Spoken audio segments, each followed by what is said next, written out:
there is this fellow called Victorious Putin. Vladimir means victorious. And he decided to attack Ukraine. There's no question about it. It was in February of this year. Prior to that, in November, which I don't see any of the media talking about, November of 2021, the United States and Ukraine had signed a strategic partnership. The generation that is in power in Russia are those who saw the USSR break up and they still lament it. The generation that is in power in Europe and the United States especially is a generation that saw the breakup of the Soviet Union and they're still exulting. Therefore, what happens?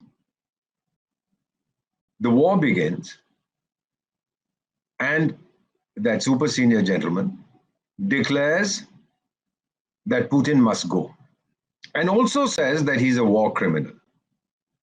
Ma'am, once you have threatened him with the possibility that after he leaves, you'll haul him up before the International Criminal Court in The Hague as a war criminal, you think he's going to go easily? By saying these things, you're telling the fellow, look, carry on, buddy, because the day you decide not to, we're going to get you. And so the military industrial congressional complex in the US gets a lot of money, billions and billions of dollars, which, by the way, the Ukrainians will pay for. It's not gifted. Do you know during the Second World War, since you live in England, the US got involved. The war began in September of 39. The US got involved 2.25 years later after the Japanese did all those funny things in Pearl Harbor. And then the Germans also declared war, etc., etc. Where did Britain and the Soviet Union, after Germany attacked the USSR, where did they get their equipment and weapons from? From the United States. It was called Lend-Lease. It wasn't gifted.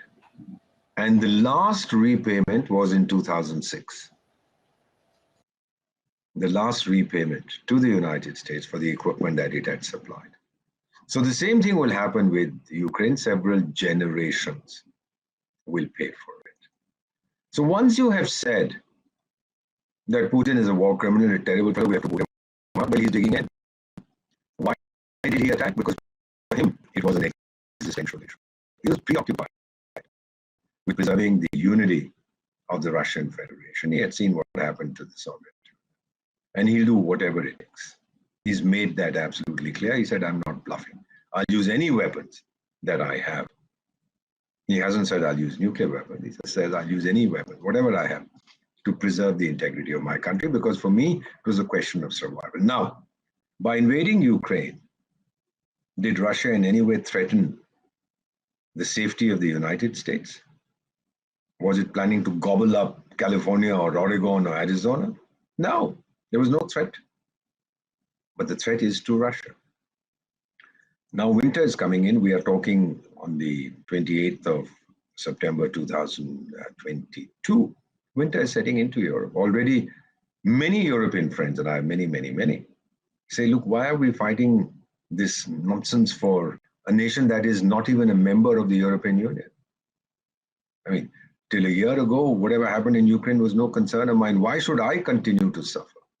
It's a European war. I'm not involved. I was very happy with my heating. Now the Germans are saying you can only bathe twice a week or whatever. The lights have to be dimmed, etc. They're not used to this kind of hardship. I am. So therefore, the one issue that Vladimir Putin has used to get his country behind him is when he talked of that 2014 coup, which dismissed the legitimately elected government in Kiev. And then when he said that it was neo-Nazis who had taken over. The moment you use the term Nazi, it strikes a chord among the Russian people. Because the Soviet Union lost 30 million people during the Second World War, made much greater sacrifices than anybody else. The West claims victory, but it was really the USSR that broke the back of Adolf Hitler when he decided to attack, etc. We all know that. So he referred to this and he said that I am now trying to keep the neo-Nazis away from my doorstep and I will not allow Western alliances to come to my doorstep. He had logic on his side. The West had emotion and sentiment on its side. Otherwise, when other countries attack smaller ones, why don't you get involved? I mean, the Chinese are doing all kinds of funny things. And everybody hums and haws and then does nothing, goes back to sleep. We took a stand when they attacked us in Galwan. We thrashed them. And that was, again, a milestone in the world's perception of China. The People's Liberation Army of China was exposed as a paper dragon. They ran away. And that nation, I lost 20 of my sons. We gave them state funerals. China has not even acknowledged its casualties. They say we lost 4. Then some newspaper said 8, then another one said 12. So they go up in increments of 4. They lost over 100 people. But what kind of a nation that you can't give a decent burial to your own sons? So what we are seeing in Ukraine, nobody wants peace. Putin has achieved his objectives. This referendum, etc., that he's doing in 4 areas. You know, now they are saying we'll impose, and the referendum is in favor of Russia, so he will absorb these areas. So all the Western chaps, including that super senior fellow, are saying we'll impose more sanctions. You've already imposed 5,000 sanctions. What more? Will you tell the air not to go to Moscow so that he can't breathe? Or will you tell the sun to stop shining? So there's no sunlight in Russia. What more sanctions will you impose? He doesn't care. This is all bluff. This is for domestic consumption. So they don't want peace because it keeps the wheels of the armaments factories whirring. Putin doesn't want peace because he's achieved his objective and he will now calm down after this. The West doesn't want it, even though they are hurting. Now they are beginning to want it. The rest of the world says this is not a time for war. That's what our Prime Minister Narendra Modi told Vladimir Putin in Samarkand. He said this is not the time for war. And the West was ecstatic about this. Well, we tell the whole world this is not the time for war. If we've told Mr. Putin it's nothing very special. The only person, by the way, who wants peace in Ukraine is this fellow who lives in Rome. His name is the Pope. I don't know which Pope he is at the moment, but he's the guy who prays for peace. That's all he can do, pray. And I recall that great conversation between Joseph Stalin and Winston Churchill, where they were talking about what had happened, etc. And then he asked that Poland was, when the Germans invaded Poland, why did Britain declare war on Germany? He said, well, you know, Poland is a Catholic country. And the Pope was very upset. So we declared war. And then Joseph Stalin asked the counter question. All right, Mr. Prime Minister, how many divisions does the Pope have? That you got so upset about this. To which I'm told, I don't know if this is true, when the Pope was informed about this, he said, tell our son, Joseph, that my divisions are in heaven. And he'll meet them over there. I don't know if this is true or not.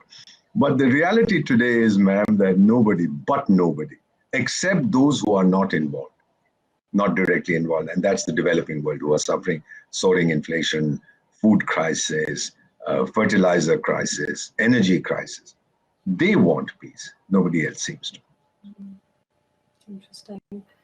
What if that's such a different perspective to what I'm reading every day in the news? So you're reading that one Ukrainian killed 50,000 Russians and they've got new weapons and he fired one of these artillery shells and 10,000 Russians died. Forget about all that. Yeah. It's so thank you. That's I think the audience will benefit from a different perspective. That's essential to see the other side, because I'm just tired. I'm just really tired of looking at the Western. Absolutely. Everybody is tired. You know, you tell your adversary that I will defeat you and then I'll execute you. The fellow will fight like hell because he's going to die anyway. He's going to make sure that you don't defeat him. Yeah. Do you understand what I'm saying? Uh-huh. When you're threatening to take him, you declared him a war criminal, you say, well, I'll show you now. And if there's a war criminal, after what happened in Iraq and Afghanistan, you know who it is. I don't need to take names. Yeah, of course, we know. Please remember to subscribe to us and switch on the notifications for this channel. For our other social media links, more content and to support our work, please visit citti.net. धन्यवाद. Namaskar.